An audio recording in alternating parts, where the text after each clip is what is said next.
Atos dos Apóstolos de Jesus. Por sinal que estamos chegando ao fim. Faltam apenas 4 capítulos desta obra notável do evangelista São Lucas.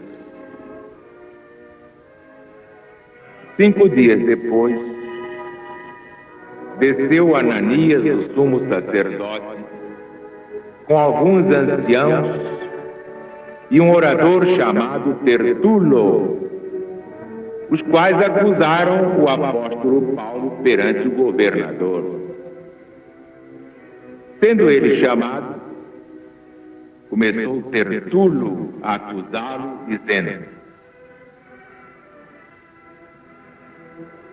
visto que por ti gozamos de muita paz, e pela tua providência se tem feito reformas nesta nação,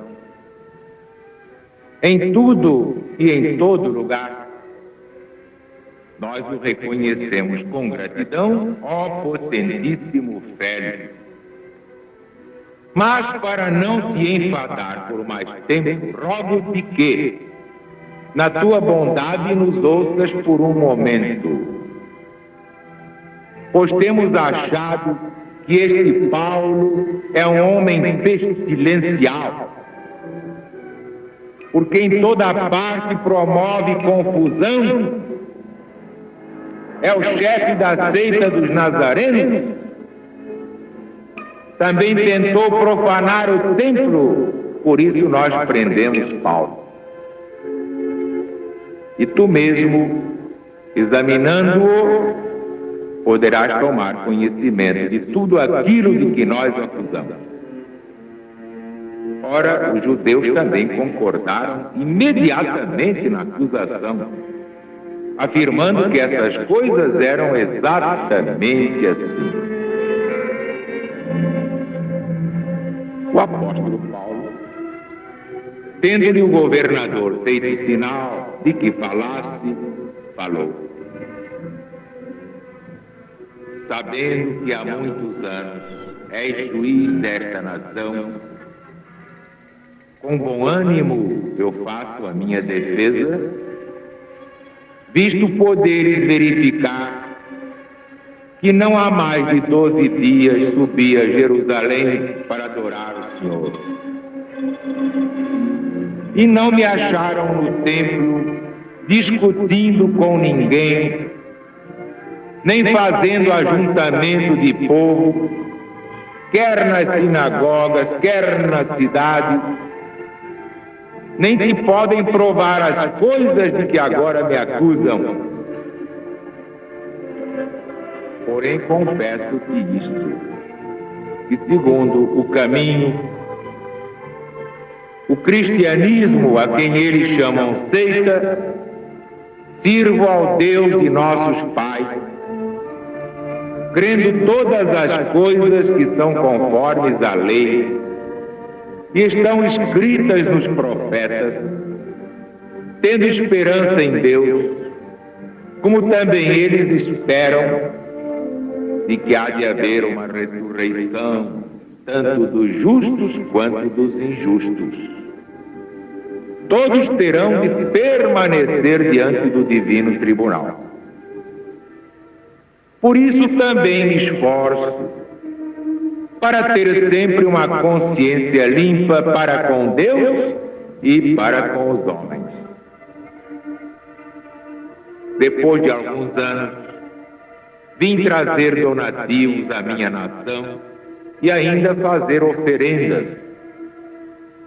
Neste exercício me acharam purificado no templo, não com turba, nem tumulto, mas alguns judeus vindos da Ásia, e estes deviam comparecer diante de ti e me acusar, se tivessem alguma coisa contra mim. Ou estes aqui digam que iniquidade acharam em mim, quando estive perante o Sinédrio, a não ser acerca desta única frase que eu proferi em alta voz, estando no meio deles, Por causa da ressurreição dos mortos é que eu estou sendo julgado por vós.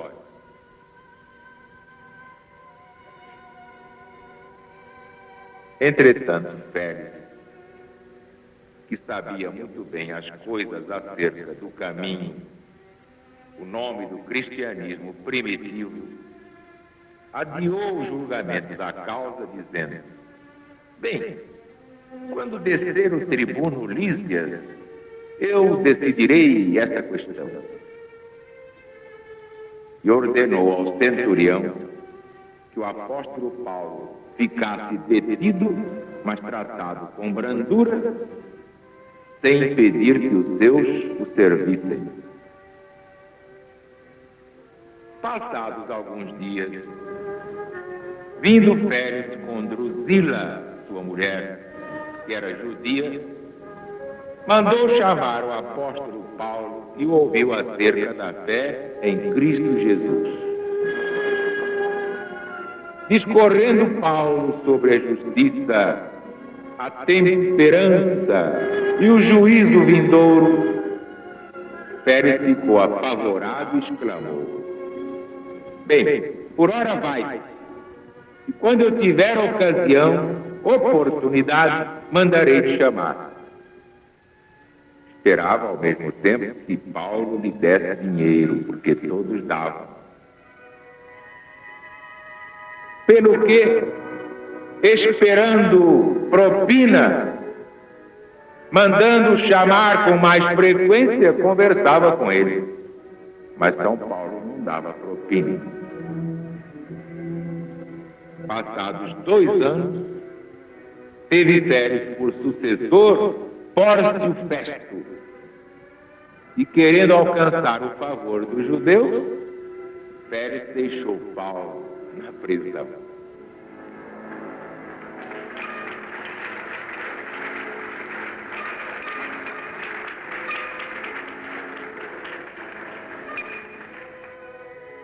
É o que eu digo, meus amigos, meus irmãos. O Evangelho lido assim, como se lê um romance, muita coisa passa despercebida. Mas se vem um zaru e bota a butuca nisto aqui, mostra o que é que significa o que está aqui.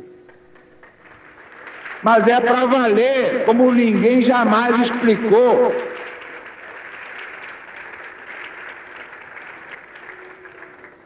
Vocês veem que esta corrupção já vem de longe. Quando Jesus ressuscitou, contra a vontade deles, porque eles não queriam, eles proibiram Jesus de ressuscitar. Como é que Jesus podia ressuscitar sem eles baixarem decreto? Pois eles eram os representantes de Deus. Como é que Jesus se atreveu a ressuscitar sem pedir licença a eles? Sem pedir a bênção a eles? Mas Jesus ressuscitou.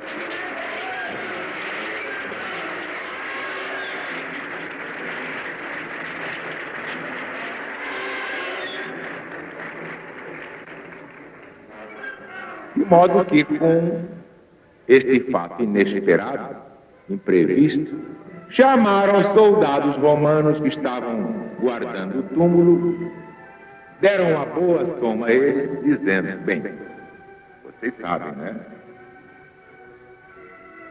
Não pode ficar assim. Se ele ressuscitou, então ele tem poderes sobrenaturais, e nós vamos ficar com o rabo entre as pernas.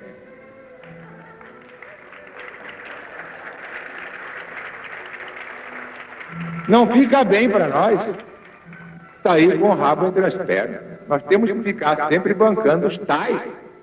Não podemos ser derrotados por Jesus nenhum. Então vocês tomem aqui esse jabaculê. E se alguém perguntar pelo corpo de Jesus, se ele ressuscitou mesmo, vocês digam que nada. Foram os próprios discípulos e apóstolos que entraram aqui na calada da noite. Enquanto nós estávamos dormindo, tão cansadinhos, coitadinhos, e eles levaram o corpo. E foi assim, criaram a Ordem Internacional do Jabaculê.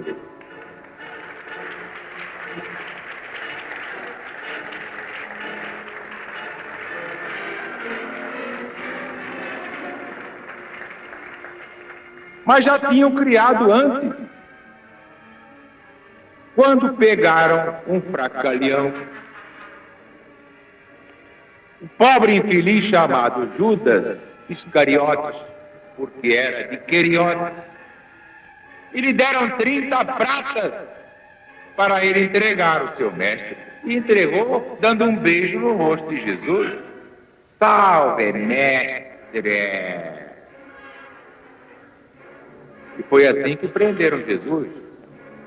Judas ganhou 30 pratas para fazer esse trabalho. Quem foi que deu as 30 pratas ao infeliz Iscariotes? Os representantes de Deus daquele tempo. Representantes do diabo que os carregue. Mas de Deus não. De Deus é que não.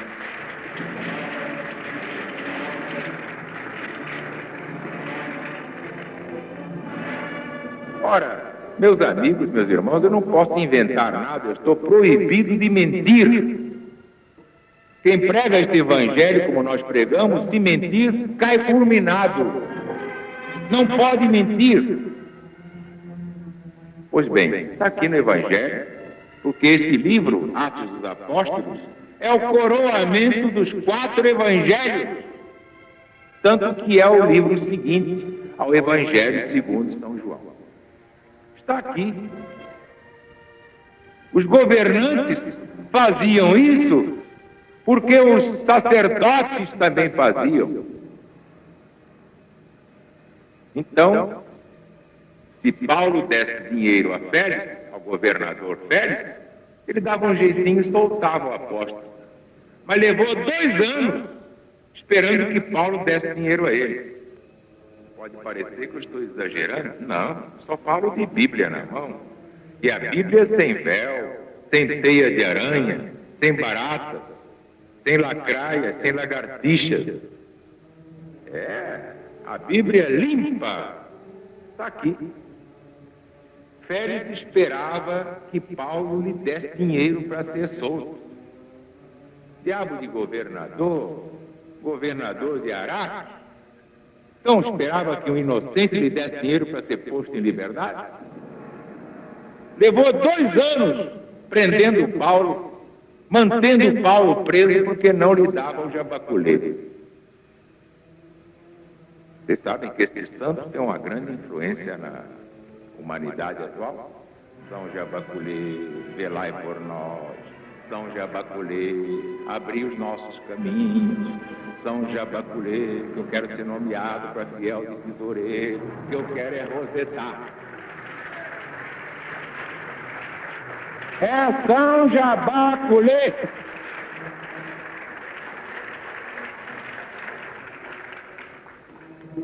Aí, depois de 2 anos, acabou sendo substituído por um tal de Pórcio Festo. E foi sem levar níquel do apóstolo São Paulo.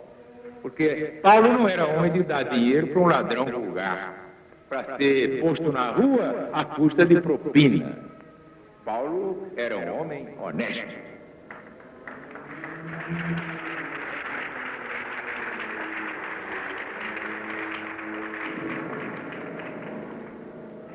Mas há coisas que parecem mesmo coincidências, né? Mas não são não, porque a história se repete.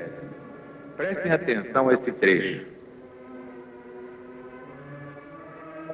5 dias depois, desceu Ananias, sumo sacerdote do diabo carrega, com alguns anciãos e um grande rábula chamado Tertulo.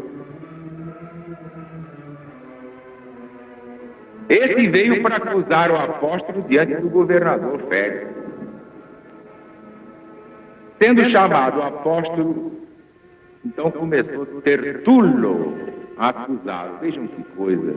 Um gigante como São Paulo, acusado por um rábula. Tenham paciência. É triste, né? É como Jesus diante de Herodes e Pilatos. Quanta humildade em Jesus e em São Paulo.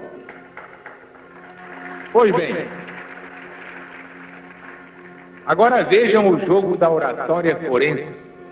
aquelas marmeladas que vocês conhecem, tanto que muita gente já está cansada que é goiabada, pelo menos para ver se muda o negócio. Ó potentíssimo Félix, potentíssimo, do diabo que carrega, visto que por ti gozamos de tanta paz, pela tua providência, visto que pela tua sabedoria se tem feito reformas,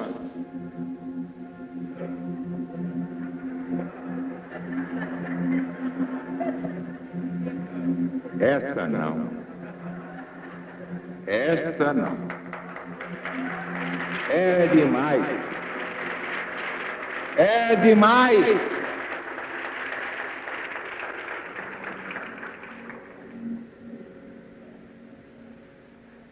Então eu te rogo, e na tua bondade, nos ouças por um momento, porque temos achado que este Paulo é um homem pestilencial, pedindo condenação para o apóstolo Paulo, que ele, Tertulo, naturalmente treinado pelos principais sacerdotes do diabo que os carrega, achava que era um pestilencial. Agora eu pergunto a vocês que são o povo de Deus, o apóstolo Paulo era um homem pestilencial? Não era um santo?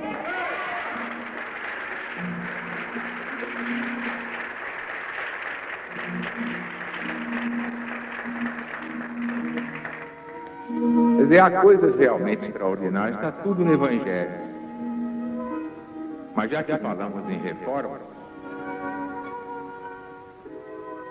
dentro do cristianismo, que está neste livro chamado Bíblia, claro que especialmente no Novo Testamento, se bem que todo o Velho Testamento nada mais é do que um prefácio, com todas as profecias sobre a vinda do Cristo planetário, e veio.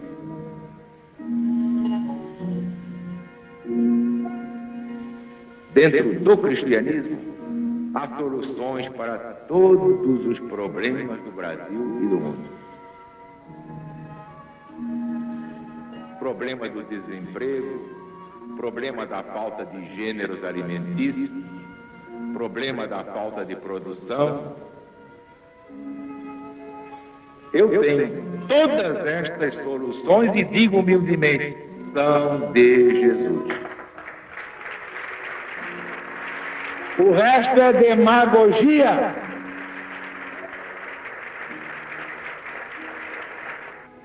Como é que eles têm coragem de vir falar e vêm defender o povo? Defender o povo como? Só se defende o povo com o exemplo no meio do povo. Como fazia Paulo apóstolo, como fez Jesus, como fazemos nós. É no meio do povo, é na massa do povo, é no coração do povo, no respeito ao povo, no amor ao povo. Então viva a LDB, viva o PDB, viva o Brasil, viva Jesus!